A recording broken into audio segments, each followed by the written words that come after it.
everybody? It's Lee. Today we have an NHLer, a Olympian, a World Junior Champion, but above all, a great human being. Adrien Plavsic joins us today on Our Kids Play Hockey. He played for Team Canada. He also had a lengthy NHL career and then a career in Switzerland in the Pro League over there.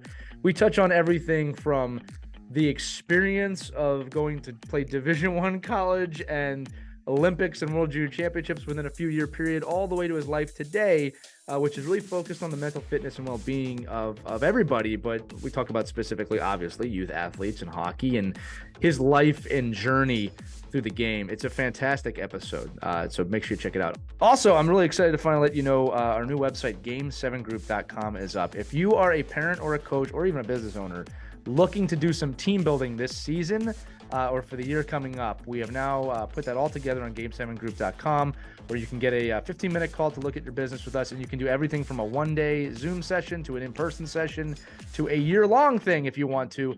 But as you know, team building is an incredibly important part of success.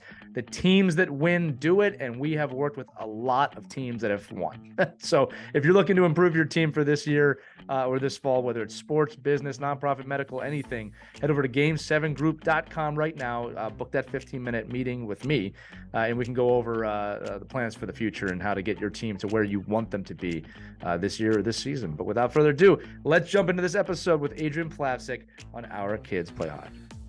Hello, hockey friends and families around the world, and welcome to another edition of Our Kids Play Hockey. I'm Lee Elias with Christy Casciano Burns in Syracuse, and Mike Benelli, who's out in Norway right now, and we are joined today by a former collegiate, pro, and Olympic defenseman who played for UNH before skating through an 8-year NHL career before moving to the Swiss National League for another 11 years, where he currently resides. He's joining us from Switzerland today.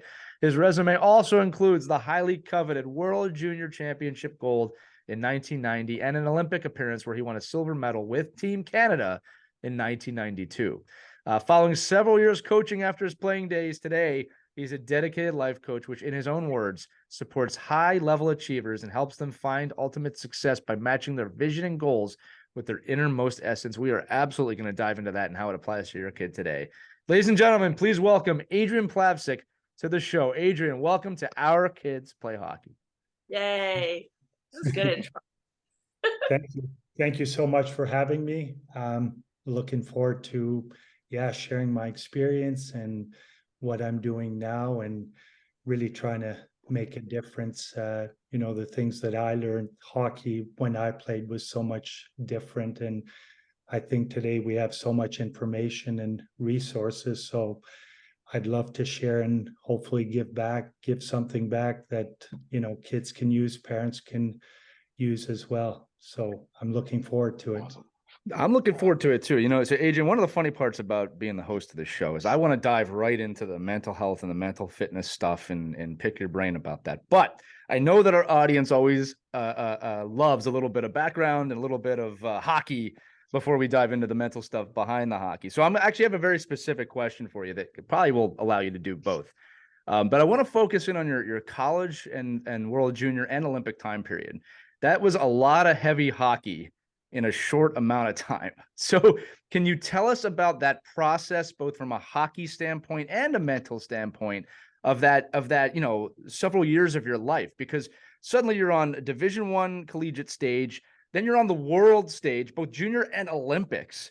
I mean, that is not little things there. That is for Canada, amongst other teams. And then you win, if I'm not mistaken, your gold medal in the World Junior Championship was the first time that it happened in a while. And then your Olympic silver, it hadn't happened in decades, correct? Yeah, I'm not sure how far back with the Olympics. So we have silver medal. Thing interesting in '92 in Albertville was the NHL players were not available, so they've kind of changed. Some years allowed it, right, and others not. So we had, like a lot of guys, had opportunities. But we still had some pretty amazing players. Like Lindros was coming into his career, so he was part of our team. So we had some really, really amazing players. I think for me, the age was 15, 16, where I just really took off. So my parents came from the former Yugoslavia, and so hockey was not part of that culture really. Sorry about that. So I grew up playing soccer and hockey, and I just knew, like, watching Hockey Night in Canada, that, as a 10, 12-year-old, said, this is what I want to do. So I spent my days either playing street hockey, being, organized hockey, but we had the outdoor rinks because Montreal was really cold. So all the tennis courts were turned into rinks. And I was like, I was out there all the time. I think that was what eventually, is someone who was average in the beginning, all of a sudden I just took off like around 14. And it happened so fast, it happened so fast. Midget people started noticing me. And then I was, predicted to go, fairly high. I had a scholarship, where that's what I decided. UNH offered me a scholarship for 4 years, ended up staying a year. And, it just happened so fast. You're just playing. And then, there's a lot to take in. And my parents were not at all, like, they didn't know much about hockey, and having to decide for agents and this. I wish I would have had a little bit more support and a little bit more guidance and mentorship. I think that is so important for, someone, going from, a real simple life into the limelight, because you're just thrown in. And so I think in one way it was overwhelming, but you do what you do. And, I got to, a certain level, that I got to experience the highest league, the NHL, the Olympic Games. So I'm proud of my accomplishments. I know I left some on the table, and this is kind of what I want to share, today with young kids. Really understand how can you optimize, in terms of having the best experience, but also, reaching your potential, which everybody's different. Some are slow learners, some start slow, are late bloomers, others are, really good at the start. And we're going to dive more into that. I was just Right. curious, do you have like a favorite memory in the NHL that you could share? Well, I think what stands out is 92, the Olympics. When I came back, I came back for the last 16 games, played for the Vancouver Canucks. I was drafted by St. Louis, but was, traded. I think was my first year. I was traded to Vancouver. And honestly, I got back and I thought the game was slow in the NHL. So because we played on, the big rinks, and, the Russians, all these teams skated really well. And last 16 games, I was a defenseman. I love to play offensively. So my childhood heroes were even Bobby Orr. I didn't really see him, but everybody knew he revolutionized the game. But I loved Coffey, the way he skated, and Ray Borg.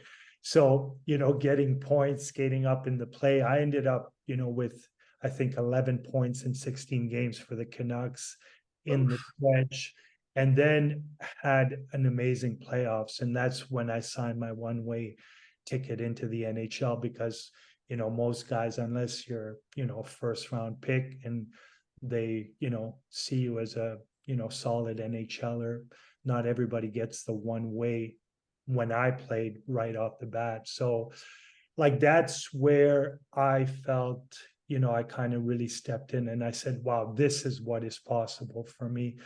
And same thing in the playoffs. I was, 8 points in 12 games, something around that. So for a D-man, and I was just I just felt I was in a zone. And yeah, that was the most memorable, time, because I just kind of had that breakthrough that, every young player is looking to create for himself. One thing I want to note here, and we try and find common themes in these episodes, Adrien, is you said that 14 to 16 age period is like when you made that decision, if you will, like, kind of more of a passion decision of, hey, I love this, right? And it kind of echoes this theme. I'm not knocking youth development in the sense of, that's hockey today. We start kids young, but it just goes to prove that the drive and the passion has to be there. If that is not there, it's not going to happen for you, your kid, or anybody in between. And you cannot take that and put it in a kid. It has to organically develop, and then you can help them culture it. You can encourage them. The other thing too is it shows you, again, on a physical side, that 14 to 16 is that time period where athletes really become athletes. There's no 9-year-old that I can look at, or Mike can look at, or Christy can look at, or anybody can look at and say that 9-year-old is going to be the next. I'll use Eric Lindros because you said it, right? Or Connor Bedard, or whatever you want to say, right? This process is not set, and that age time, that 14 to 16 is a really critical time. And if you haven't built up a passion for the game, and you haven't built up good physical and mental strategies within your kid at that point, that's also the burnout age. Mike, am I right? Like 14 to 16 is where we start to see the second cliff after kind of squirting peewee. Yeah, I mean, I think we do more damage to can't miss kids than we help the late bloomer, in my opinion. I think that's where, that's can't miss kid. That kid's going to be so and so. Then we all of a sudden we start intervening, and we try to say, oh, well, I'm going to help make that kid get where he wants to go, and whether that player just doesn't want to get there or doesn't know how to get there, and to Adrian's point, didn't have the tools and didn't have the support structure. And I mean, it sounds like, Adrien, it sounds like you I mean, in a kind of a positive way, you navigated that world where you must have had really good people recruiting you and asking you to play for them, because they didn't manipulate the situation. It sounds like, they let you develop in your own time frame, and they took the skills that you had and worked them within the structure of, who their team was, and being good people overall, right? And I don't think now that we're getting into these situations with kids getting recruited. I mean, I was just with a panel a couple of weeks ago where, there were the family advisors speaking with, 9 and 10-year-old parents, seriously talking to them like there's a plan for you. And I'm like, that's tough, but it's but again, yeah, I think we know that. I think at 13, 14, and it's not an untrue statistic. That's when people decide they don't want to play. And then it's also the time when players decide, I want to play, like I want this, and that's great. Those are the best ones. Can I pause here? I guess I'm lost. 9 and 10-year-olds with a family advisor. That's another episode. We're gonna go. That's a different episode. I want to make sure I heard that. You know right? who you are. We know who you are. Did you just say 9 and 10-year-olds with a family advisor? Well, technically, we're family advisors for 9 and 10-year-olds with the podcast. No. Well, that was. I mean, nobody got my joke on the panel, but I'm like, your family advisor is your family. Yeah, like that's right. Who your family advisor is. I mean, so, but I think it's totally. Okay. Yeah, but I think it's I think what we're all doing is professionalizing kids earlier and earlier and earlier and earlier. And I mean, obviously, Adrien does this, Lee does this every day with the groups he works with. That's a huge piece of the puzzle of development, right? Because all that other stuff it actually affects your kids in a much more negative way than a positive way for the most part. Again, there are the players, we know that, we see them every day. Adrien, you probably played with a million guys. You're like, oh, this kid's not miss, no miss. This kid's he's gonna be in the NHL, and you're probably the only kid in your whole team that's played the NHL. So it's just you drive it, and I think that's a great story that you're the one that found a way to get outside, play, explore, find your own game, and so I think I do appreciate the fact that there's a little bit of naiveness there in your family, right? That it may have helped you. Who knows? Well, I compare it, if the Finnish school system, what ended up happening is they were way behind, in terms of stat, and they thought outside the box, and luckily, not having the pressure, what they did is they started letting children be children, for a longer period of time. So go out in nature, explore that, just let our natural connection to nature, to life, just unfold as it is, without manipulation. And all of a sudden, you know, there's no exams before, I think before the age of 12 or 11. And then what ended up happening is their school system, like the marks and in terms of, you know, international performance, they just went right up. So you know, I do think that's real proof of, you know, then you're trying to put an agenda and you're not allowing, you know, kids to develop. Because when you think about it, a child learns to walk, learns to speak. No one's telling him to do any of those things. And I'm a true believer that that needs to, you need to create a solid foundation, and that's a child's essence, you know, that he feels, I know myself, you know. And then from that place, you know, what helped me is I always had the passion, you know. So if I didn't have it, I don't think I would have put in as much time, and I would have been drawn into, because I did grow up in circumstances that weren't always easy. And I think the fact that hockey was my sort of escape, where I could forget everything. That's what kind of kept me, you know, in a good place. And so to say, yeah, everybody's story maybe is a little bit different, but I do think that makes a lot of sense to me. Let kids, you know, develop. And then, you know, once you get to a certain age, like Lee said, 14, 16, then you can start, you know, implementing, just thinking about what's the future ahead, and you know, talking about that and preparing them for that life, because it's not all rosy, and you know, there's things that you need to know, and it's not just going out and playing the game of hockey like you did as a kid. Adrien, you just said something again I want to tap on. And again, I do want to actually get into your international hockey career, but as the show goes, you say things and I like to kind of pull threads. You know, you said, I know myself. I knew myself. Now, look, any teenager, any young adult, they're finding out who they are.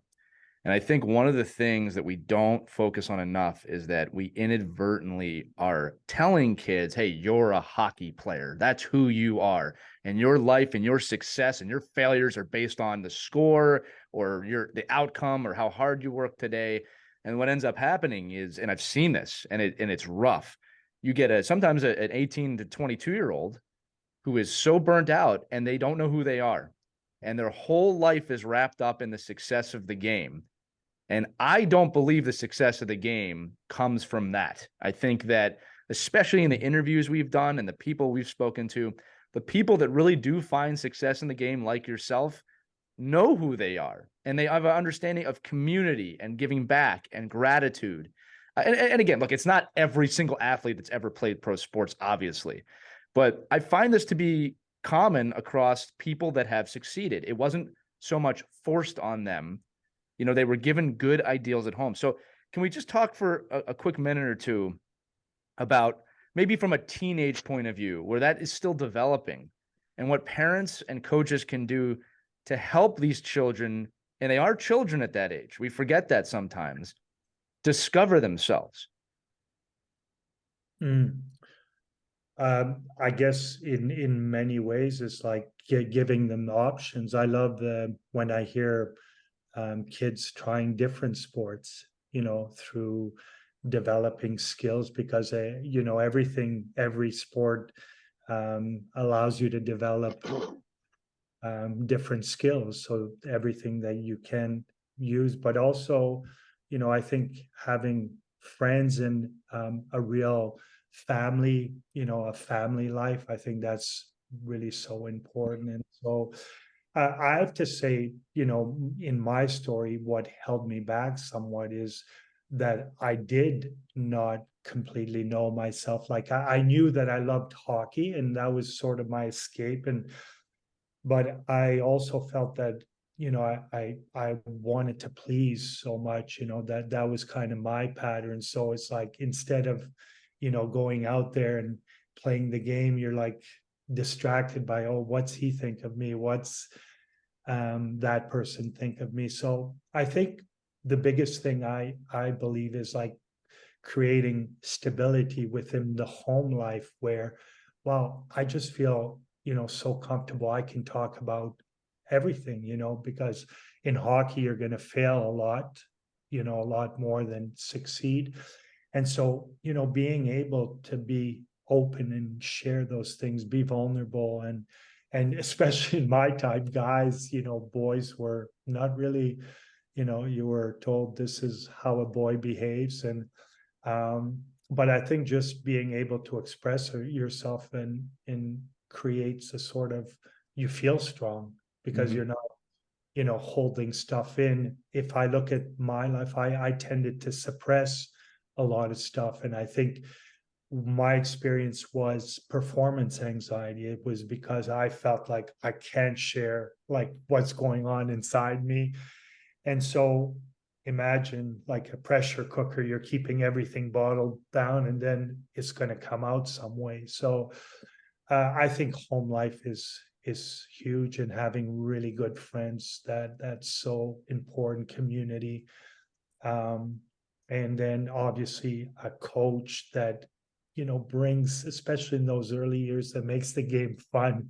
Like I did have luckily some coaches who made it so fun. And I recall like 6:30 a.m. practice. I was there at 5:30. I was the Zamboni. I knew he'd done the ice. The lights were on. I said, like, let's go.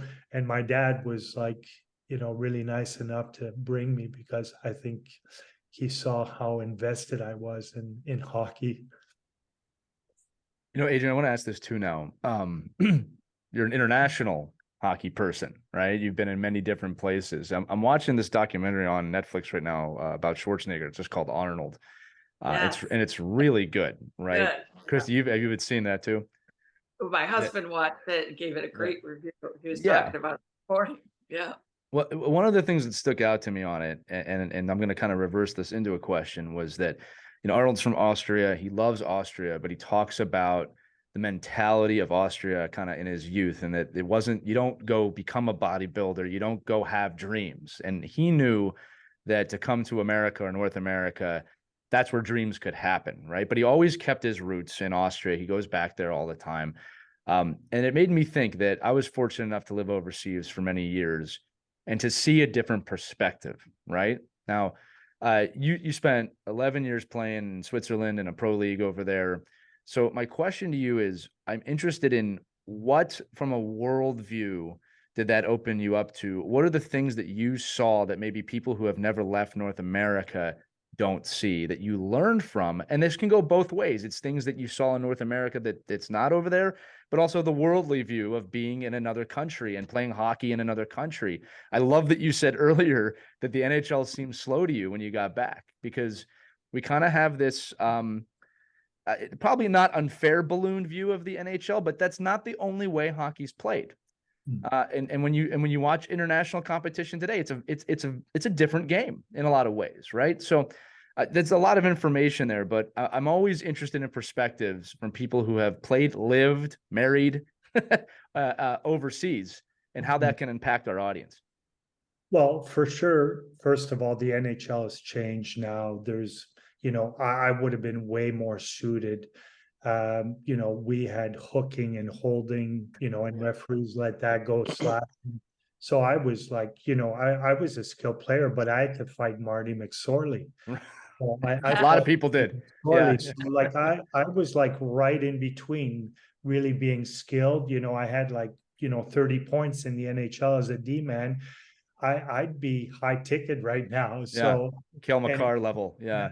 no, well, maybe not Kale, but there's a lot of great, what they're looking for now is puck moving defensemen. So I wasn't, it's whether you're either a top OD or you're gonna slug it out, cross check guys. So I think the game now is probably faster, and so there was a lot of holding, slowing down. So when I went to the Olympics, big rinks, you had the best of the rest of the world. Like, you had Zubov, Malakov, who played there. You had Bykov, who's a legend in Russia as well. So the game was quick, and I just, you play fast, and then you get into the environment like soon after, and you go, wow, I have time, like I didn't feel under pressure and I had time. And so the environment's so important in, allowing, these skills to flourish.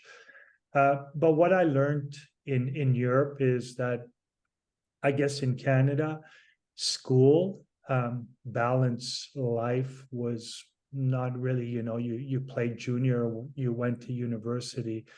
Looking back, I think I wasn't really mature enough. Like 18, you're playing with 30-year-olds, 32-year-olds in the NHL.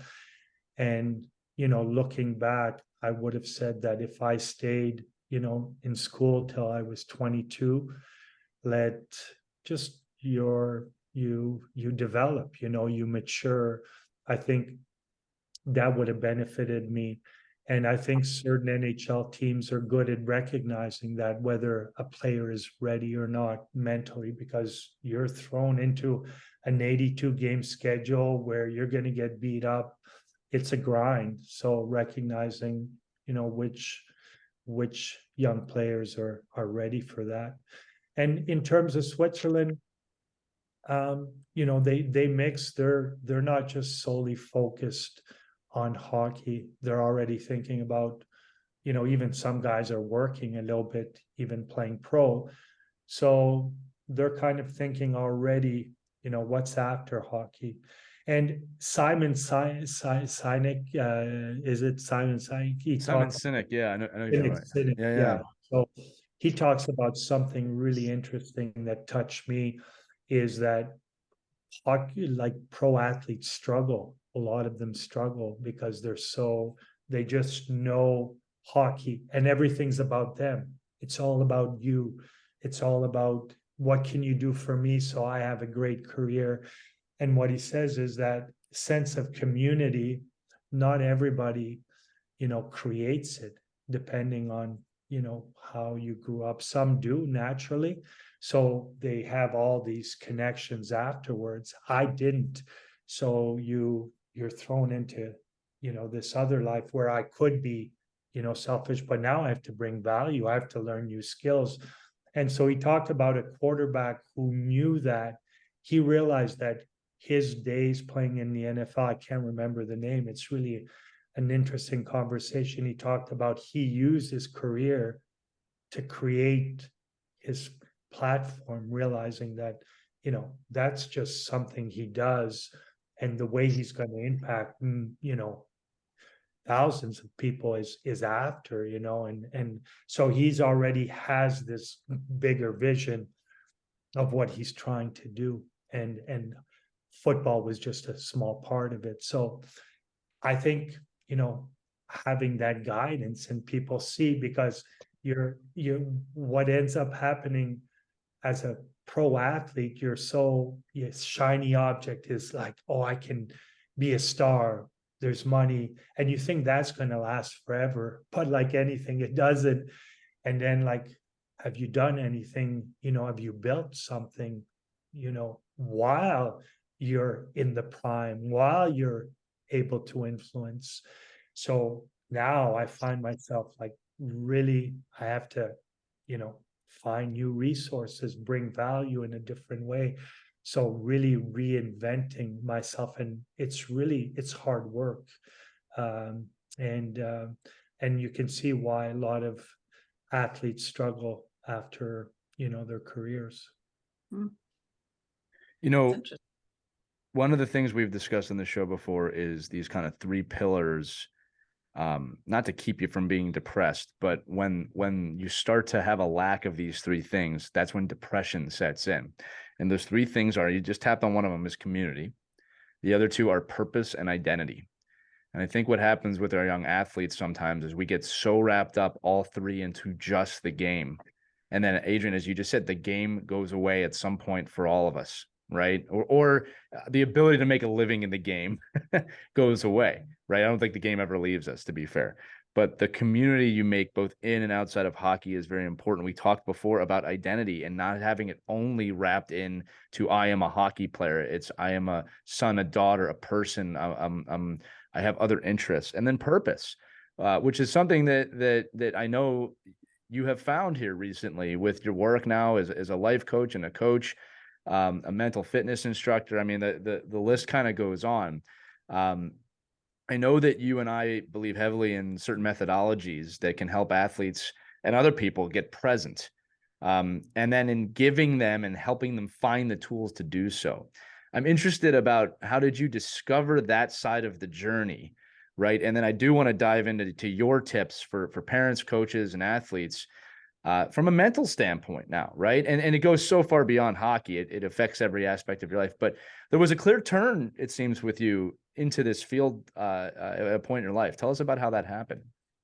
Well, I think like anything, they say that your struggle, ends up the thing that kind of you're looking for solutions. So naturally, the times that I did get into flow in my career was, most of the time I really struggled with like being able to relax. And so I think the nervous system, the way it's wired, especially in our younger years, like my parents, I love my parents. We grew up in survival because they have a history, like in Yugoslavia, there was all these wars and like that's how they grew up. So life was like freaking surviving is you got to survive. So when your nervous system is wired like that, you're like it's just you just feel a little bit different. So I always kind of said,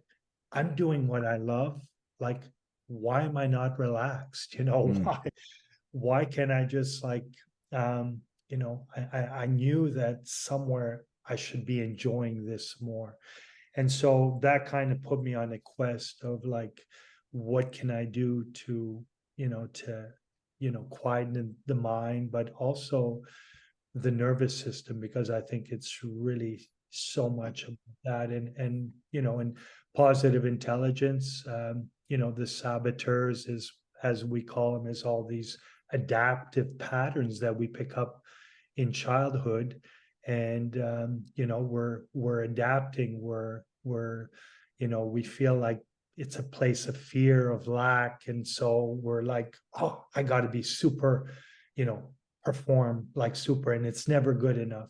Like you can imagine where that's going to lead, Mm-hmm. or that kid who's avoiding, like, oh, I have these feelings and here these thoughts, so I'm not going to engage as much. So there's all these things that are happening unconsciously. And so I think building what you said is like the human, like, making sure that there's a solid foundation. And from that place, I mean, you can enjoy your life. Hockey is part of life and you're supposed to enjoy it. Doesn't mean it's always going to be easier, but you're going to be able to put it in perspective and you're going to be able to reach out, you're not going to feel alone. And so my journey kind of took me everything from mindfulness to, understanding. And, I had, some interesting things happen in life too. And maybe, I don't know if this is a part of what I share, but I think I'm really open about my story. I had a brother who took his life, at a fairly, at 25, I was 27, and I was trying to build an NHL career. So just understanding that this place inside you, that has to be good, when that's good, when you're in a good place, then you're just going to be able to navigate, make good decisions. So I think, yeah, and in the performance becomes, it's easier to get yourself into a place. It's easier to bounce back from a bad game versus I remember sometimes it took me like, I would make a mistake or, something was written in the papers and I go, man, it's still in there. Like I go, what's going on? So you're going like, can I let that go? And that letting go process just happens naturally, but it's very much to do with your inner beliefs, you know, and those are kind of hiding. Most people don't know what their, you know, beliefs are. Is like somewhere I feel lack, I feel I'm not good enough. And that's kind of running the show, operating from, you know, back there, and you're not really noticing, you're simply reacting to the emotions it's creating, the thoughts that it's bringing forth. So I think definitely there's so much we can do, you know, for young kids. Just teach them like, hey, it's okay. You learn strategies and learn that, you know, sometimes thoughts, you don't have to, you know, get so caught up in them and create. I love that is, you know, what is it from the book, The Search for Meaning?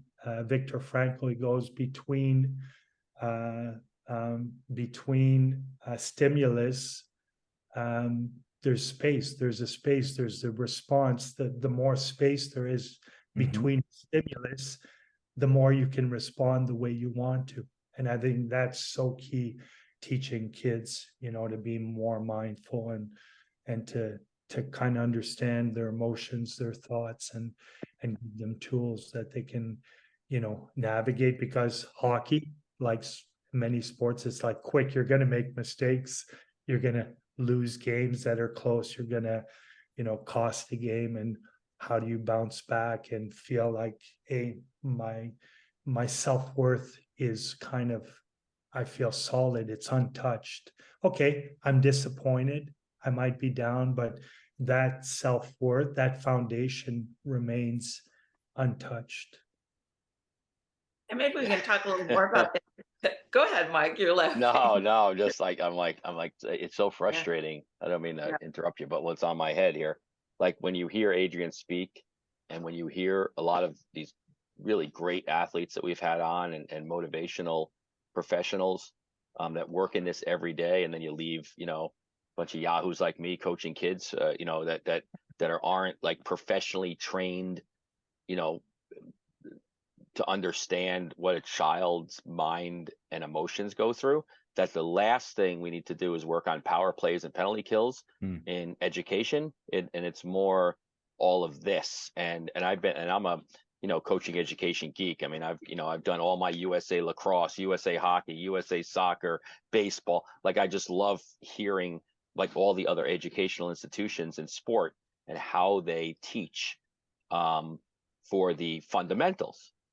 Right. But all of that really goes out the window when, you know, Adrien, you said it, that you can't even let go of a bad play from 4 games ago, that you're still thinking about it because somebody else brought it up and they're in your head and you're in your head. And I think that neutrality of learning that the past is the past and the future doesn't matter. You're in now, like right now we're in a neutral space that you control. Many of us as coaches in youth programs aren't equipped to even understand that piece. And I think that's where, you know, we have this huge disconnect in the educational piece of teaching our kids, because we could do all this other stuff, and I just wonder how many kids we're missing on a daily basis from reaching their own potential, because we don't even know how to spot that. Right. And even with parents too, because I got to be honest with you, you know, when we first started in hockey, I had no idea what an emotional roller coaster we were going to be riding. The highs can be so high and the lows can be so low. And within a day, I mean, you might have the worst game in your life and the kids feel like crap. And then the next hour or two, they play another game and they're super high. I mean, nobody really prepares you for that too. You know, even from the parent side of it. Yeah, for sure. I think one part too is like, you know, where I think especially I see this when you're young, you know, playfulness is so important, like maintaining that playfulness, because playfulness is like, that's the sort of the muscle. It's everything grows in playfulness. It's that fertile ground. It's that, there's so many positive emotions, and in that place everything can kind of flourish. And obviously, as you get older, you have to get a more pro routines and that. But when I look at you, we talked about Yager, like why he played so long is because like I see the kid's still in him. Gretzky was a lot like that. So I think that playfulness is really, it's so huge. When it starts getting serious way too young, oh my God, that's a recipe. That's a disaster waiting to happen. Something will go, so, and give you an example in Belgium, like, they, with soccer or football, as they call it, they did something really interesting. They were, dropping in terms of, talent and performance and world stage. And so they started creating smaller fields. So playing less kids. So 2-on-2, 3-on-3. So more touches, more fun. And all of a sudden they started, developing. So at the end of the game, at the end of the day, sports is a great teacher. It's a great way for kids to develop, regardless whether, they make it to the top. It's who makes it, 1-2%. So using like what do I learn from playing sports, and keeping it really organic, especially early on. You're getting in touch with your senses. Hockey That's is so true. Yeah. your hands, your feet, you're learning all this, and being able, to see. And I recall when I played, and I was, too anxious, my vision, just like everything, looking down, and you can tell, and you go, how do I get myself out of that place? And so I think a lot of it is just teaching them to relax, even though they might be a little bit anxious, and it's all right. And so you can, start using breathing, early on, teaching kids. I do breath. I have a meditation practice, and I think as I get older, it's more and more, because I realize that it's such a fundamental part of being healthy. So yeah, I don't know what the initial question, because I went. It's just I guess about, the question is, what advice would you give to parents who are just starting out in this journey, and they're not prepared for this emotional roller coaster? I love the idea of introducing the breathing and the meditation, because none of that was ever an option for us. Nobody ever talked about that when we started our hockey journey. It which still is barely is, Christy, just so you know. Yeah, When I introduce that to exactly. teams, they go, "You want to do what?" I'm like, "Just trust me." You want to So do let's what? talk about that. Yeah. How much of a difference can that make, for not even just the kid, but just for the parents who go crazy in the stands? Sure. Yeah, because they're so kind of attached. And I like I said, I think the biggest piece is be there, support the kids, playfulness. Like, okay, like, and then, talk about, get the kids to open up about the experience of losing, of winning, even if you score 3 goals of a game, 3 goals in a game, and then the next game, you're still on that, you're not gonna be present. And I think what Mike said is that that's the goal, is that life happens in the present moment. So if you're like dragging stuff, from the past into your future, you're not fully present. So I think ultimately you're like, make the experience the focus, the main focus, and teach kids how, like, what do you need to be totally present for this experience. So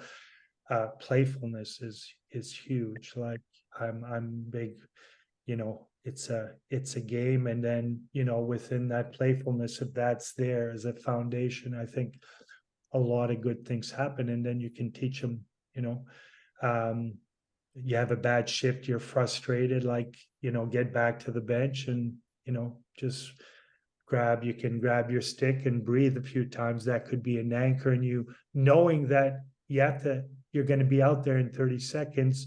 So from that place where you're totally frustrated, like, you're going to be one step behind. You're not going to be in a state to react because hockey happens so quickly.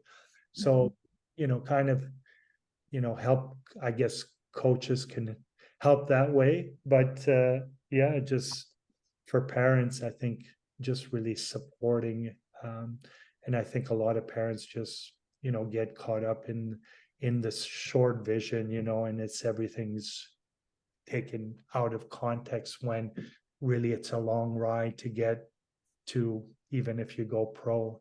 It's about, being consistent and creating the environment where a kid can be, totally himself and be consistent. So yeah, Yeah, that's I think Adrian, I think for our families, right, and the people that we tend to speak to and speak with, and kind of really revolve around kind of this podcast and the youth level, is to almost be the advocate back to the organization that this is what's important. Like, I don't need another power skating clinic. I need this. Like, and we can do this as it's so hard for a parent to be alone on an island and say, oh, my kid's going to do, visualization training and motivational breathing. And like, that's really difficult for an 11, 12, 15-year-old child to be in a room doing that, like before a game when it's the right thing to do.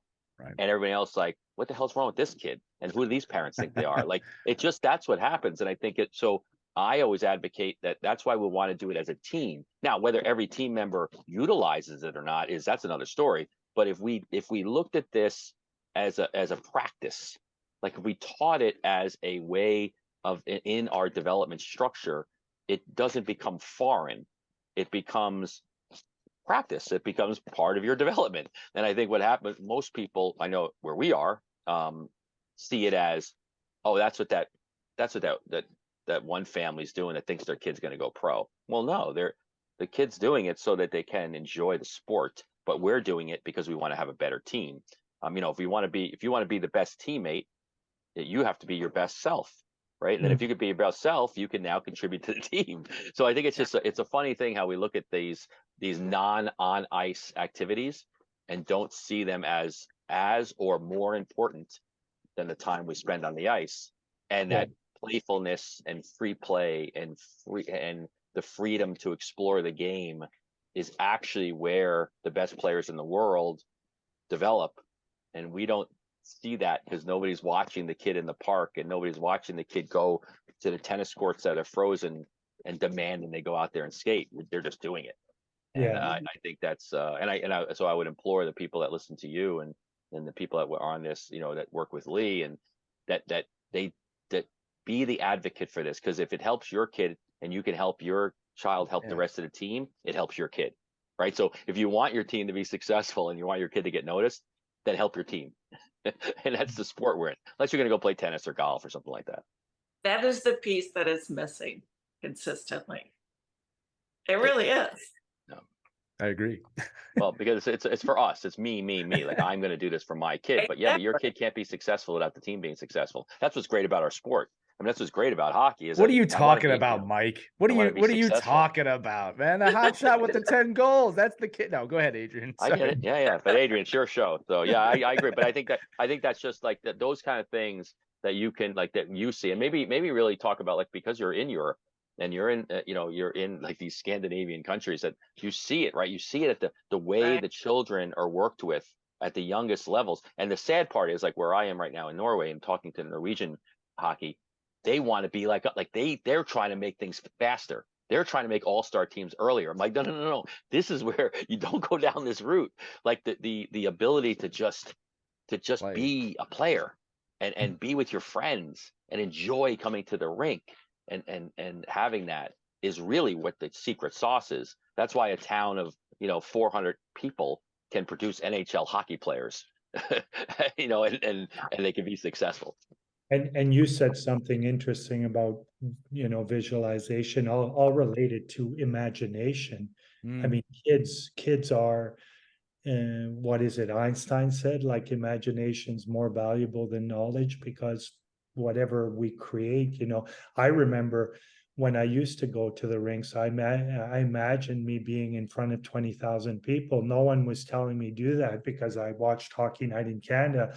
And I think somewhere I was planting seeds, you know, in my mind and how, you know, it all works. So I think that especially, and what I found in hockey, you know, we used to have like, you know, drills when I think back, and there's 10 kids in line and one's doing the drill and they're all sitting there and waiting. And I go, oh my God, like creativity, throw a puck out there, let them, you know, figure out, let them like, as they learn to walk as, you know, toddlers, they're going to learn to play hockey. So those first few years should be like, man, touch the puck, skate, like, you know, have fun, create that environment where, you know, everybody's excited. Oh, I have hockey today. I have hockey today.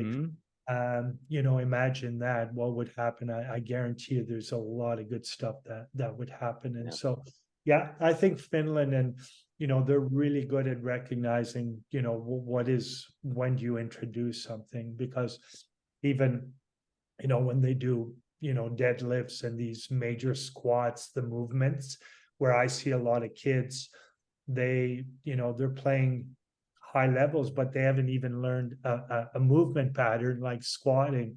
And so the Finns and Swedes, I find, are really advanced in that they teach them, you know, the body movement patterns, which are like, you know, those are that's how we move. Those are the movements that are important to life, and even as you get older. So these things still serve me as I'm still, you know, moving to stay young.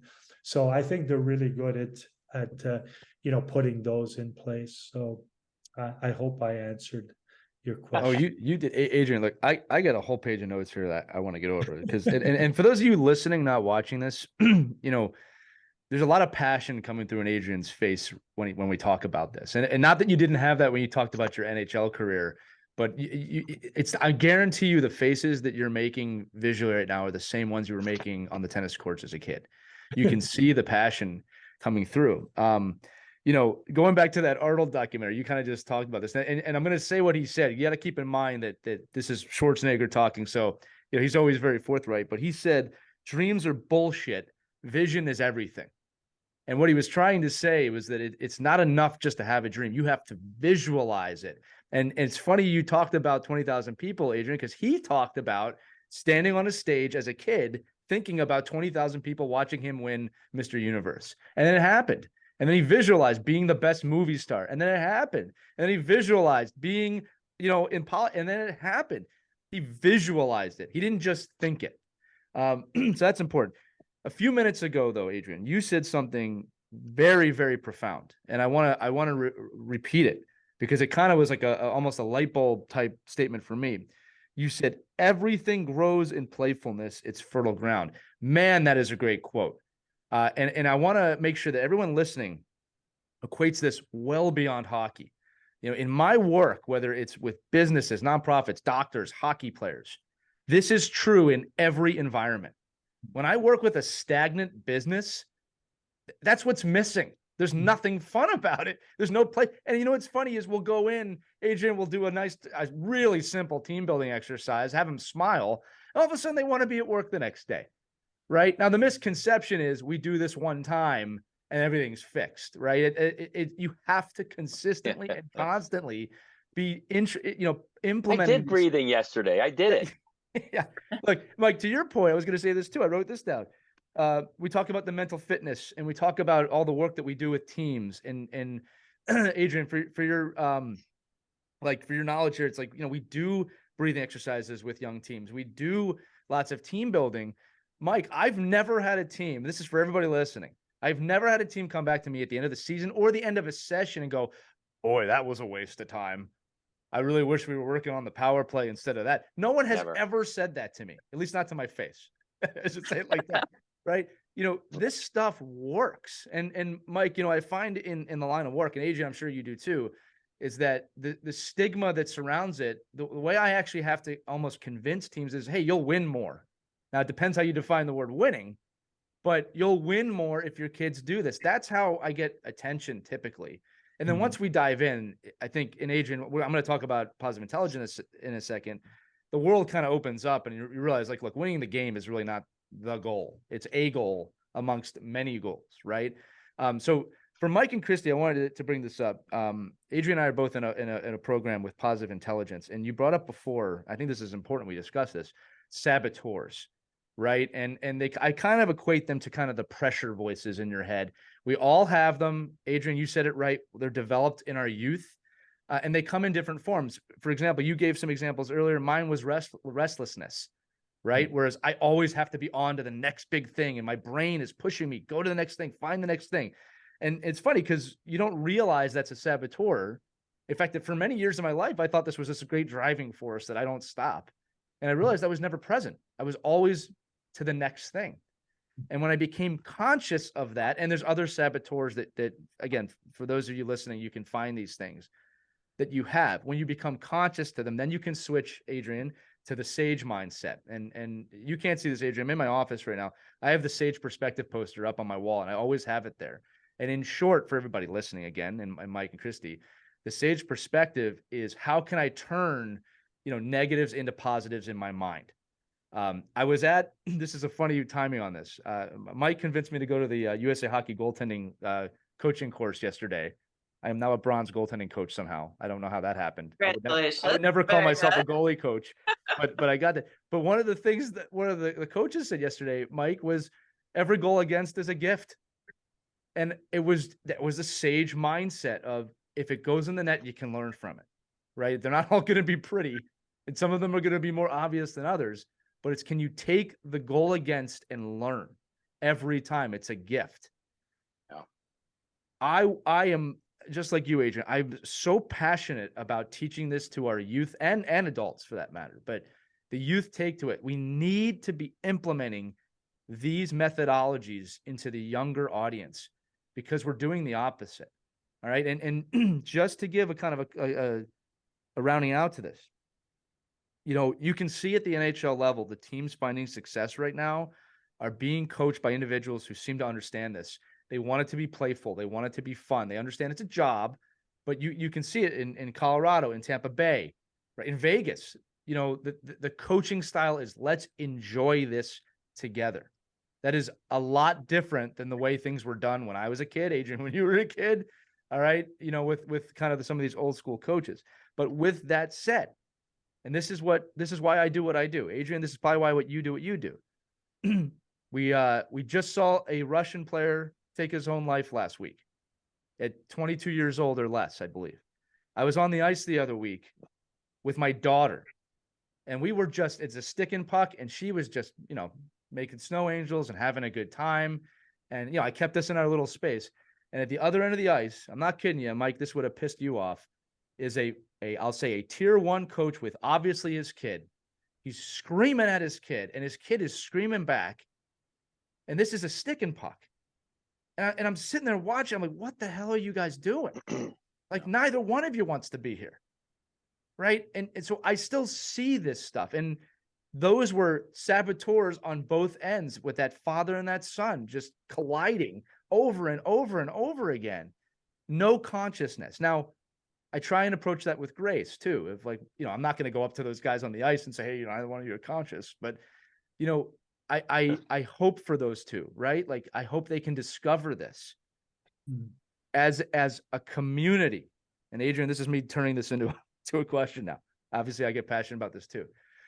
As a community, we can commit to these ideologies. If you're listening to this show, you obviously believe in it, because we talk about it all the time.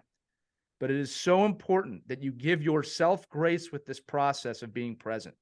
Your mind is wired to not stay in the present moment. It wants to explore. As you said, Adrien, wants to be creative. But you talked about, if you can find that gap, bring it in and become present, and not worry about the past and not worry about the future, man, solutions just present themselves. Right? If those, I used to call them negative voices. I call them pressure voices now. If they hijack your mind, you're not going to be able to make great decisions. Right? So Adrien, I guess I'm throwing it back to you for more of a comment when it comes to the game. But I see this, it's still prevalent. Mike made the great point before of there's this stigma. If I go to a team and say, no, I'm a mental skills coach, they go, yeah, but what is that going to do? What is that going to do for us? Right. I just would love your general thoughts on this. Well, I totally agree. I mean, you know, in terms of turning a negative into a positive. So I do think, you know, the hot stove, the hand on the hot stove, you can be frustrated, you know, and be there for a second. That could be a driving force, and you could feel, you know, angry because, you know, maybe you're not showing up the way you wanted, but ultimately that has to lead you to a place of expansion. You know, expansion to me is that's where you're going to play your best.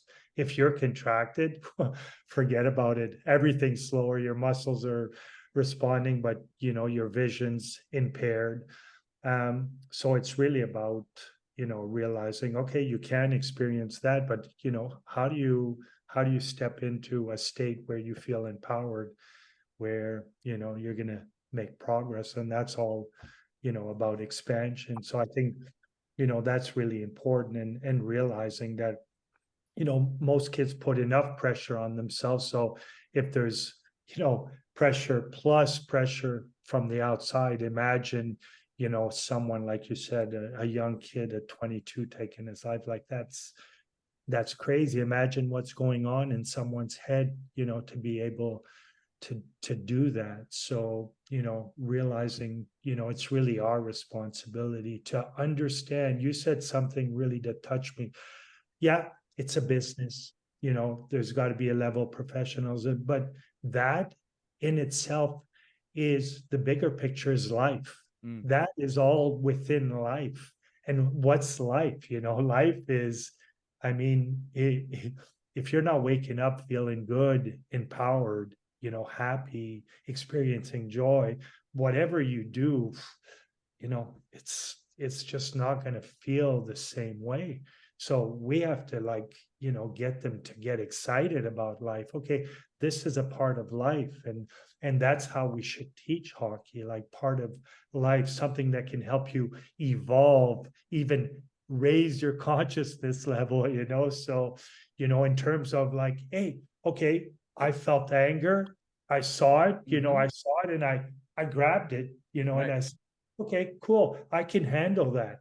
Call it out. Right. I'm gonna turn it into something. I'm gonna use that energy, you know, of getting angry, frustration, and I'm gonna turn it and be a sort of, what do they say, alchemist. You'll turn it into something, and you'll use that energy, and you're gonna step on then, you know, next time on the ice, and you're going to make a great play. You're going to have this surge of energy. So teaching them those principles of life, because we're playing the game of life, you know, hockey's, you know, just one of the things, and that's always changing. And you can be playful with that too.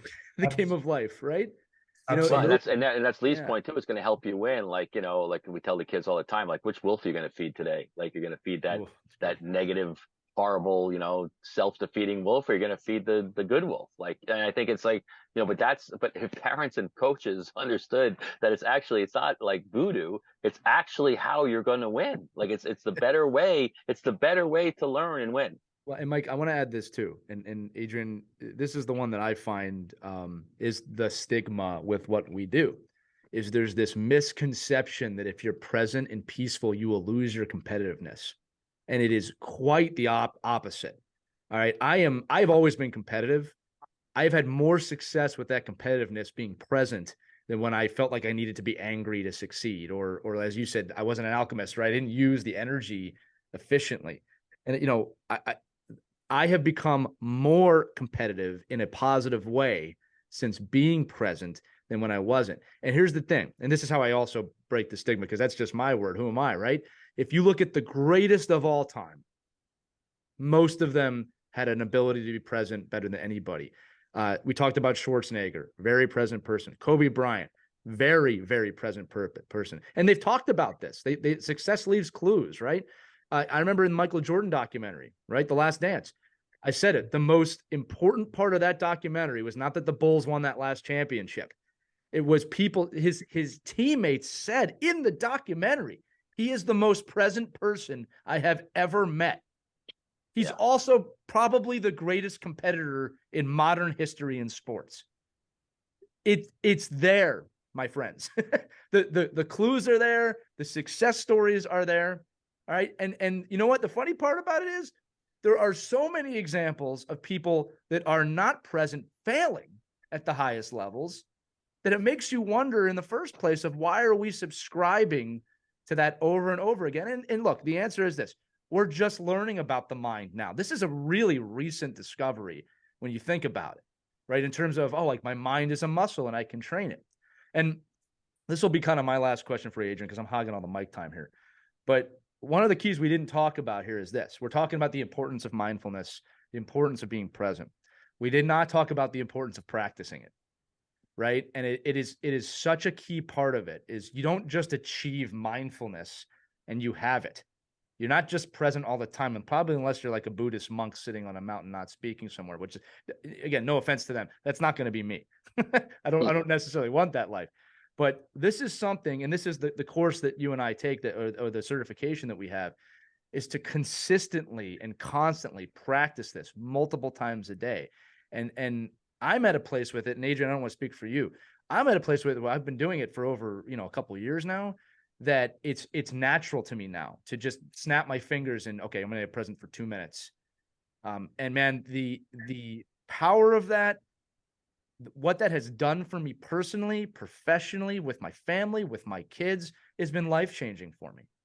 Right. And I'm curious if you're having the same experience. And then also, how do you practice your mindfulness every day? Well, I think, yeah, so well put. What I love saying is, we all have an essence to us, like a nature. And, just like you were 5, 10, like, and now you're older, like which version of you is real? Well, they're all, that essence.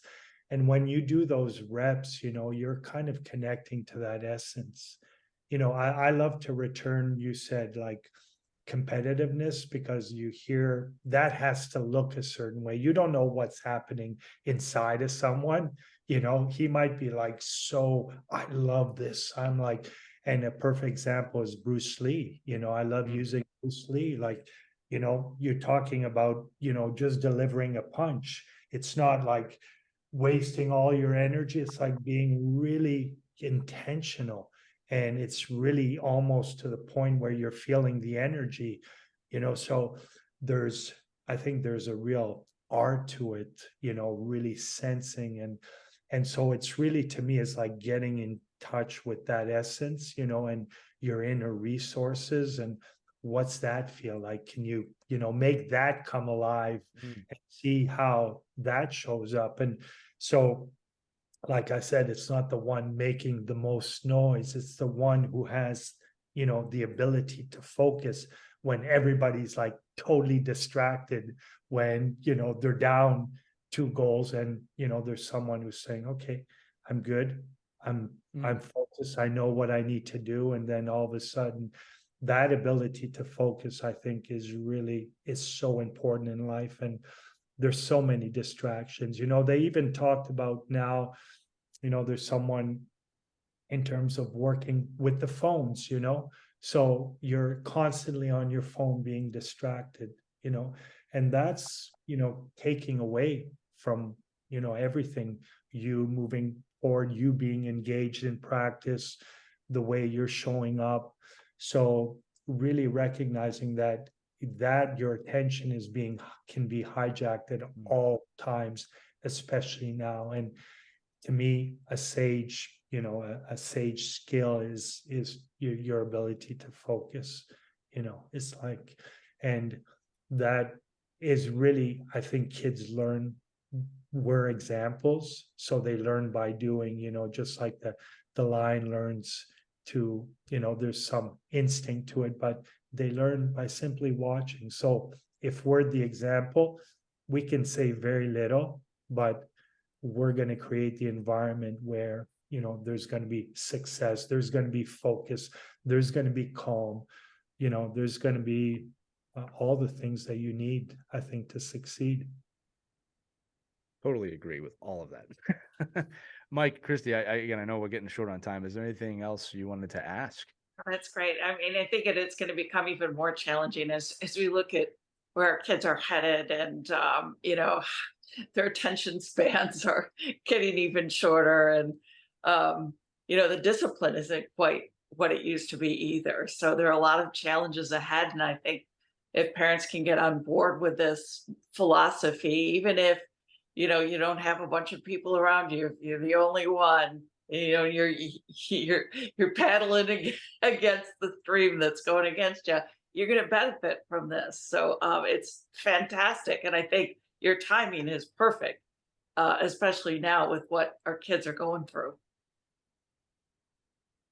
Yeah, and it wasn't too long ago, guys were smoking darts in the locker room, between periods. So everybody learned. There's always there's evolution, right, of the player and the mind and the body, and we learn that we have to. I mean, we talk about these great athletes, the Jordans and the Woods and the mental, but Adrien, I mean, you're in a 1%er. I mean, you're in the same boat. I mean, in my opinion, and I look at guys like you and say, okay, there's like 1% less of the population in my world, which is hockey, right? That have played in the stage that you've played in. And if our parents can take just, your experiences and what you're seeing, and the fact that you're around other great athletes and you've seen, listen, I play with some like really great guys, right? And there were a lot of guys that I'm like, I don't even know how they got through the day. Like they just, like, they imagine if you had these tools, when you were 10, 11, 12, and us as parents had the tools that said, hey, just like right now, I mean, I can't imagine a kid going into junior hockey without knowing what the weight room is and having a nutritionist and all that kind of stuff, right? So as we develop this knowledge, I mean, I think, following people like yourself and obviously Lee and knowing that, we can utilize these great resources, that's actually much, much easier to get to now, right? Because it's all here. I mean, this is like, you don't have to explore, you just have to Google. I think it's just an easier way for us to do it, but maybe we have to be off the phone a little longer. Maybe we don't have to Google so much, but get somebody else to tell us. But I think it's great. I really appreciate you coming on, because it just gives a little more inspiration as we go through the summer and into the year to find out how to put these things to work with our teams. Can I share one more thing I find is just grab me something I'm learning in the master coaching that I'm doing. I do this is we talk about making contact. So making contact is like, okay, we see you, I see Lee, but actually, do I really like see, the person and making contact? We talk about in our coaching circle as the carrier wave of communication of so many things, of transformation. So when you see that kid, you see the person, not what you're wanting, what your intellect, what the agenda is. You actually see, how can I serve that kid? What does he or she need like right now? So you create that contact where you see that person. And I think like if we show up in that way, and imagine like even the relationships, the level of trust that there's going to be, and these kids will go, they'll do everything when they feel like, wow, this person cares about me.